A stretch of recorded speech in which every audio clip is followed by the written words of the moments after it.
Hello everyone and welcome to Online Storytime. This week's theme is a princess storytime theme, and I have funny stories and some more serious stories, and we're going to have a good time. So we will go ahead and jump right in with our first story called Falling for Rapunzel, and it's by Leah Wilcox.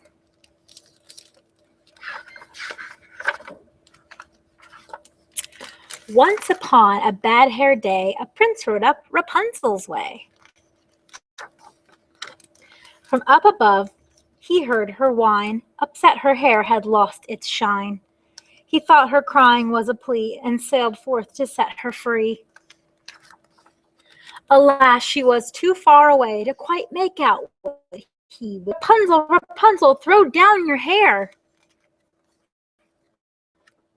He said, your underwear. No, Rapunzel, your curly locks. Rapunzel threw down dirty socks. Please, love, just your silky tresses. She thought he asked for silky dresses. In lace and frills up to his head, the prince's cheeks were blushing red. Rapunzel, do you have a rope? Rapunzel dropped a cantaloupe. It burst in pieces on his head. Oh, bad catch, Rapunzel said.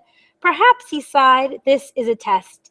And bound by love, he did not rest. Okay, Rapunzel, how about twine? She heaved out her blue ribbon swine. By now the prince was feeling hammered, not to mention less enamored. He growled up, do you have a ladder?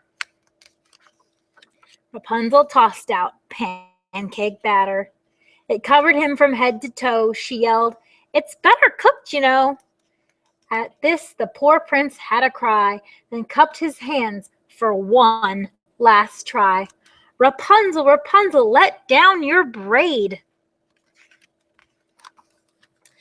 Confused, Rapunzel pushed out her maid. The maid fell squarely on the prince. Quite pleased with the coincidence, she nimbly jumped off his lap and soon revived the flattened chap. Then smiling said, for what it's worth, you'll find I'm really down to earth. His young heart thrilled, he gave a hoot. For what was more, the maid was cute. She set the prince upon his steed, then leapt behind with graceful speed, and leaning close so he could hear, she whispered something in his ear. I fell for you when we first met, he nodded. How could I forget? Rapunzel watched them ride from sight. I'm glad I finally heard him right. I hope if they come back for more, they'll think to knock on my back door. He didn't need her hair that whole time. He just had to go to the back door. Oh well, Rapunzel has her cat. She seems like she's pretty happy. Is that pretty silly? She couldn't hear what he was saying, so she kept throwing all those silly things down at the prince. But it worked out okay in the end. All right, our next story is called The Rough Face Girl. And it's a story you might recognize because it's kind of like a Cinderella story, but it's a Native American version of a Cinderella story. And it's by Rafe Martin. Okay. Once, long, long ago, there was a village by the shores of Lake Ontario. Off from the other wigwams of this village stood one great huge wigwam. Painted on its sides were pictures of the sun, moon, stars, plants, trees, and animals. And inside this wigwam there was said to live a very great, rich, powerful, and supposedly handsome, invisible being. However, no one could see him except his sister who lived there too. Many women wanted to marry this invisible being, but his sister said only the one who can see him can marry him. Now, in this village, there lived a poor man who had 3 daughters. The 2 older daughters were cruel and hard-hearted, and they made their youngest sister sit by the fire and feed the flames. When the burning branches popped, the sparks fell on her. In time, her hands became burnt and scarred. Her arms, too, became rough and scarred. Even her face was marked by the fire, and her beautiful long black hair hung ragged and charred. And those two older sisters laughed at her, saying, "Ha!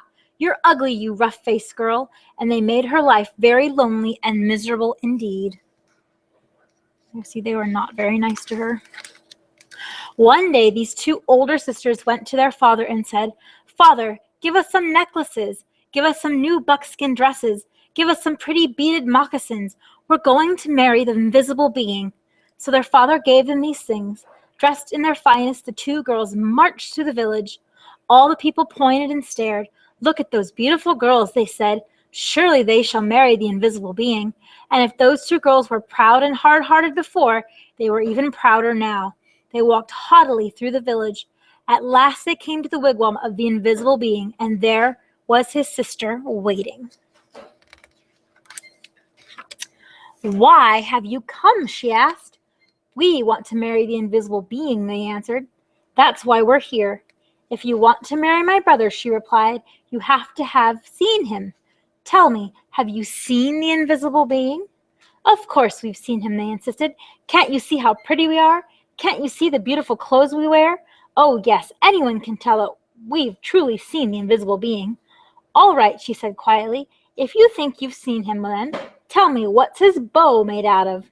And suddenly her voice was swift as lightning and strong as thunder. "His bow?" they stammered in surprise. "His bow? We know. But turning desperately to one another, they whispered, "What shall we say? Let's say it's the oak tree." So they said, "It's the great oak tree." "No," said the sister of the invisible being. "No." Oh, she saw at once how they had lied. "Tell me," she continued, "if you think you've seen my brother, the invisible being, then what's the runner of his sled made of?" We know," cried those two sisters.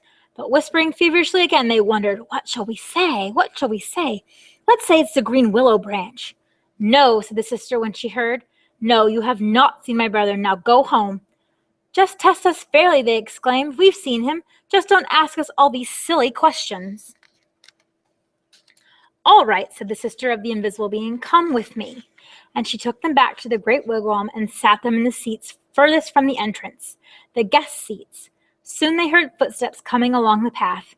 Then something stepped inside. Though they heard breathing, the two sisters still couldn't see a thing. Suddenly a great bow and a beaded quiver of arrows appeared in the air and were set down.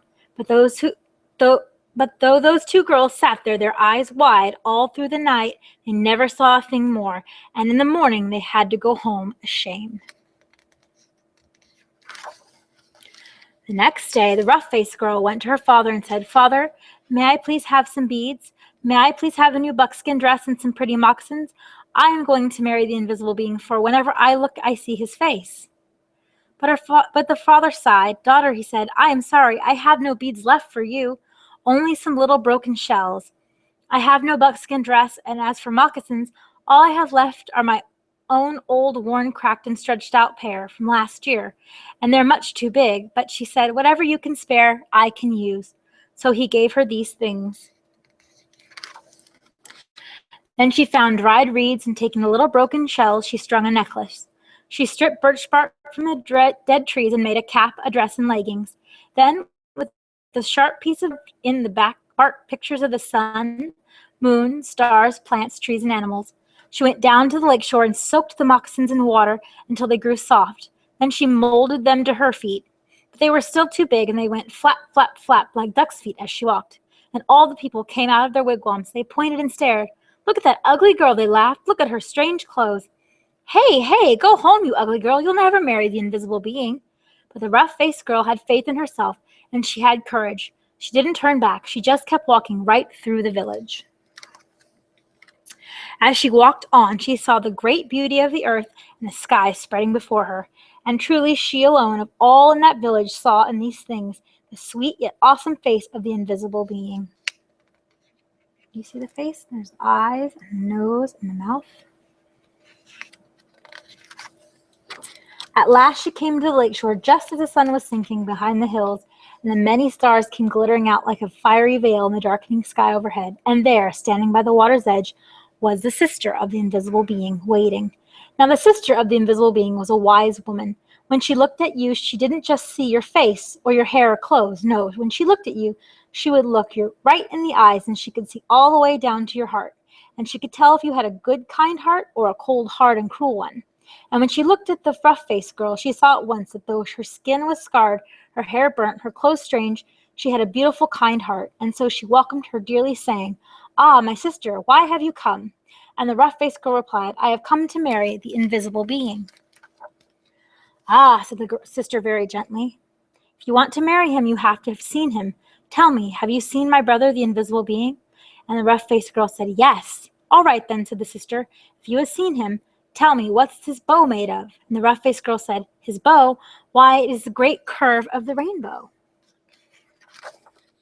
"Ah," exclaimed the sister in excitement. "Tell me," she asked, "if you have seen my brother, the invisible being, what's the runner of his sled made of?" And the rough-faced girl, looking up into the night sky, said, "The runner of his sled? Why, it is the spirit road, the Milky Way of stars that spreads across the sky." "Ah," cried the sister in wonder and delight, "you have seen him. Come with me." And taking the rough-faced girl by the hand, she led her back to the great wigwam and sat her in the seat next to the entrance, the wife's seat. Then they heard footsteps coming along the path closer and closer. The entrance flap of the wigwam lifted up, and in stepped the invisible being. And when he saw her sitting there, he said, "At last, we have been found out." Then, smiling kindly, he added, "And oh, my sister, but she is beautiful." And his sister said, "Yes." The sister of the invisible being then gave the rough-faced girl the finest of buckskin robes and a necklace of perfect shells. "Now bathe in the lake," she said, "and dress in these." So the rough-faced girl bathed in the waters of the lake, and suddenly all the scars vanished from her body. Her skin grew smooth again, and her beautiful black hair grew in long and glossy as a raven's wing. Now anyone could see that she was indeed beautiful, but the invisible being and his sister had seen that from the start. Then at last the rough-faced girl and the invisible being were married. They lived together in great gladness and were never parted. So she was very much like Cinderella in the sense that she had two mean sisters, and they wanted to marry. In this story, it wasn't a prince, but it was kind of like a prince. And they were not very nice, and they didn't get him in the end. All right, we're going to sing a little song together. So, I'm a little princess. Here is my crown. Here are my slippers. Here is my gown. If a dragon finds me, I won't cry. I'll feed him some cookies and wave goodbye. Would you, if a dragon came for you, would you cry? Would you just feed him some cookies, or maybe you would tickle him? Do you know dragons are ticklish? All right, our next story is called 12 Dancing Princesses. That's a lot of princesses. And this one is a version by Bridget Brager. This one's a fairy tale, and there's lots of different versions of it. Once upon a time, in a kingdom far away, there were 12 princesses. Their names were Rose, Iris, Daisy, Tulip, Petunia, Bluebell, Clover, Violet, Zinnia, Lilac, Daffodil, and Poppy. Each one was lovelier than the flower she was named for. Although their lives were charmed, they had developed a mysterious problem. Every morning, without fail, the soles of the princesses' shoes were worn out and full of holes. And the princesses spent every day sleeping in the palace garden, snoozing and lounging like cats in the shade. The king had to hire a cobbler, especially for the princesses. His name was Pip. He worked day and night to make shoes fit for royalty. They are so... Pip liked Princess Poppy because she always told him how beautiful the new shoes were. They are so, she would say as she yawned, lovely, Pip. And then she would fall asleep again. Just like that, Poppy really liked Pip, too, but she just couldn't keep her eyes open long enough to say so. The king soon became quite concerned with the princess's strange sleepy habits. How can I expect my daughters to rule the kingdom after me when they spend their days napping, he thought. So he made a proclamation. Solve the mystery of the sleepy princesses, and you shall have any treasure your heart desires, no matter how great. Soon all sorts of scientists, scholars, doctors, detectives, fortune tellers, and philosophers arrived to lend their expertise. They studied the princesses while they slept or tried to sleep. They inspected and inquired, searched and researched, examined and explored. Of course, all of this only made the princesses wearier than ever. Experts tried and tried to explain the mystery of the sleepy princesses and the worn-out shoes, but they could not. "If the brightest and best minds in the kingdom cannot help us, who can?" said the king, and with great sorrow fell over the court. Only one person would not give up so easily, and Pip. He devised a plan to solve the mystery and went to work immediately. That day he made himself a pair of the softest, most silent shoes possible. And that night, after everyone had gone to bed and the castle was dark and still, Pip snuck to the princess's room, put his ear to the door, and waited. Soon he heard a stirring and rustling, a swooshing sound, and not a single word, not even a whisper. Pip peeked through the door and saw all 12 princesses dressed in their finest gowns. They looked as though they were going to a grand ball, but their eyes were still closed, as if they were sleeping. "Are they sleepwalkers?" wondered Pip. Just then, an extraordinary thing happened. A trapdoor appeared in the floor, and its door swung wide open.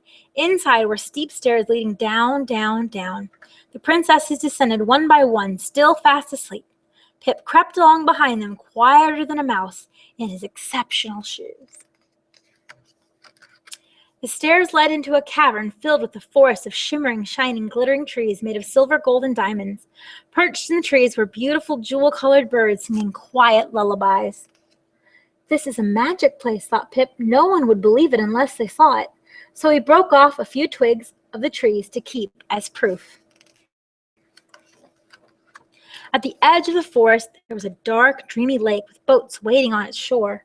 The princesses stepped aboard, and Pip had to jump on quickly before they began to float silently toward an island. "This is definitely some kind of enchantment," thought Pip. On the island was a ballroom with candles flickering and music playing. The princesses began to dance, twirling and turning, dipping and bowing, graceful as ballerinas. No wonder their shoes wear out every night, thought Pip. The princesses danced for hours and hours until the morning. Suddenly the music faded, and just as quietly as they had arrived, the princesses left the island. "I can't let this continue," said Pip. He had read enough stories to know that kisses are almost always the best antidote for spells, but he was so much of a gentleman that he could only bring himself to kiss Poppy's delicate hand. No sooner had he done so than her eyes fluttered open, and so did all her sisters' eyes. Before anyone could utter a word, the forest of silver and gold and diamonds began to crumble into vapor and dust. The princesses hurried up the stairs and into the room where the trapdoor slammed shut and disappeared into a whirl of smoke. "What happened?" asked Rose, rubbing her eyes. "Why are we all dressed up?" yawned Zinnia. "You were under a spell, your highnesses," exclaimed Pip. "You traveled to an underground land and danced all night. I followed you there. And you broke the spell?" asked Poppy, who was quite happy to see Pip. "Yes, I suppose I did," said Pip. "Let's go tell Father that the mystery is solved," she exclaimed. They rushed to the throne room to give the king the good news, and Pip told the whole story. "Do you have proof that this underground land existed?" asked the king. Pip took the silver, gold, and diamond twigs from his pocket. They sparkled in the daylight. "I knew there was still magic stirring in these castle walls," said the king. "You are more clever and brave than all the wisest people in the kingdom put together, and you have saved my daughters from their enchantment. So what reward do you choose? 1,000 bags of gold, a chest of diamonds, a castle of your own? What is your heart's desire?" asked the king. Your Majesty, more than anything else, I'd like to ask for Poppy's hand in marriage," answered Pip nervously. Poppy smiled brightly. "Yes," she said. "Yes, of course." From that day on, the princesses were happy and lively, and they never spent another day snoozing in the garden. Pip and Poppy were married, and at their wedding, the princesses danced more beautifully and joyfully than they ever had before. And of course, they all lived happily ever after.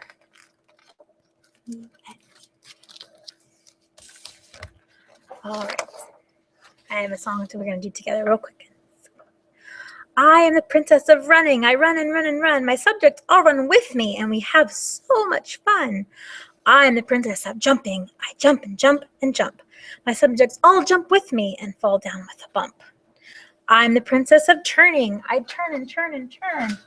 My subjects all turn with me. It's an easy thing to learn.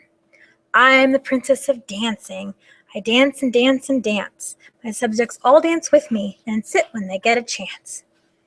That was a good one since we just did one about dancing princesses, huh? All right, this is our last story for story time today, and it is called The Frog Prince Continued.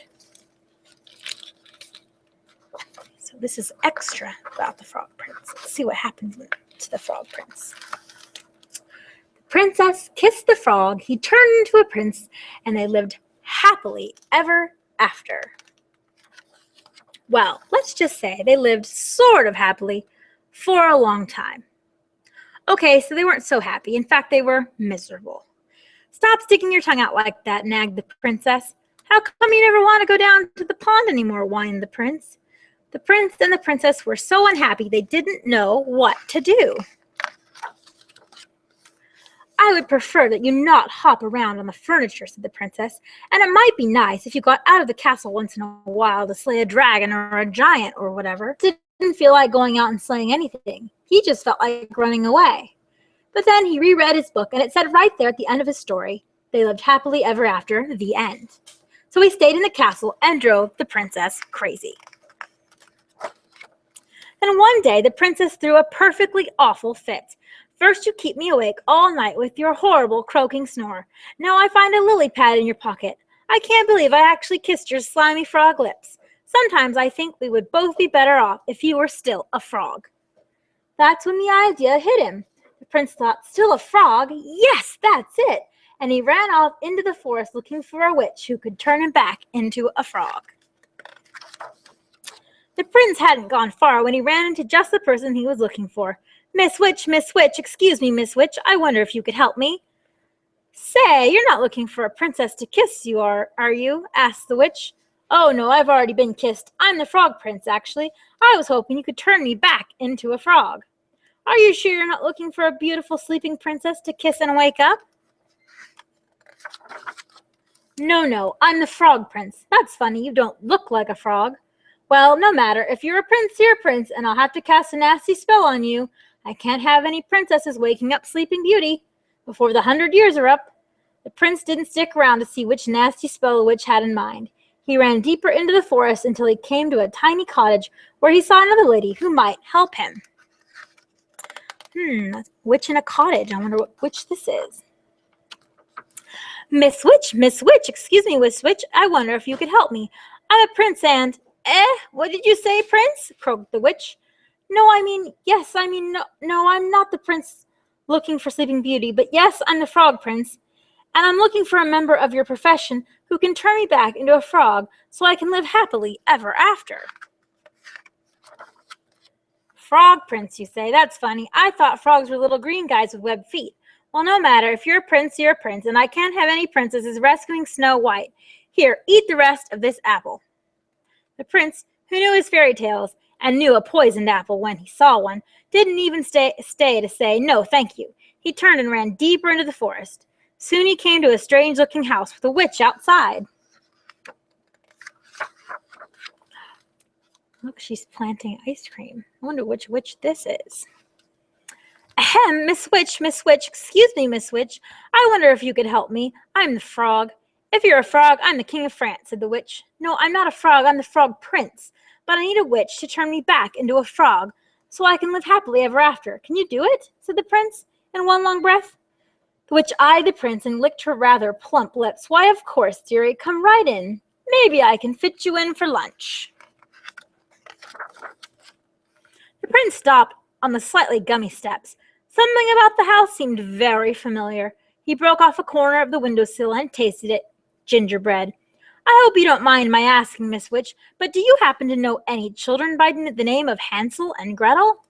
Why, yes, Prince Darling, I do. I'm expecting them for dinner. The prince, who, as we said before, knew his fairy tales, ran as fast as he could deeper into the forest. Soon he was completely lost. He saw someone standing next to a tree. The prince walked up to her, hoping she wasn't a witch, for he quite had his fill of witches. Madam, I am the frog prince. Could you help me? Gosh, you need it, said the fairy godmother. You are the worst-looking frog I have ever seen. I am not a frog, said the prince, getting a little annoyed, and I need someone to turn me back into a frog so I can... Well, I'm on my way to see a girl in the village about going to a ball, but I suppose I could give it a try. before you know. And with that, the fairy godmother waved her magic wand and turned the prince into a beautiful carriage. The prince couldn't believe his rotten luck. The sun went down, the forest got spookier, and the prince became more and more frightened. Oh, what an idiot I've been. I could be sitting at home with the princess living happily ever after, but instead I'm stuck here in the middle of this stupid forest, turned into a stupid carriage. Now I'll probably just rot and fall apart and live unhappily ever after. The prince thought these terrible, frightening kinds of thoughts, and a few worse too awful to tell, until far away in the village, the clock struck midnight. And we know what happens at midnight. The carriage instantly turned back into his former prince self, and he ran by the light of the moon until he was safe inside his own castle. Where have you been? I've been worried sick. You've been hours late. Your dinner is cold. Your clothes are a mess.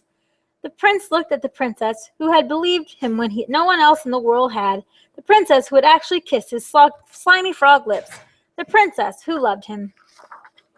The prince kissed the princess. They both turned into frogs, and they hopped off happily ever after. The end. So they both turned into frogs. That's not too bad. Well, thank you for joining us for Storytime today, and we hope you'll join us next time. So we'll see you next time. Thanks. Bye.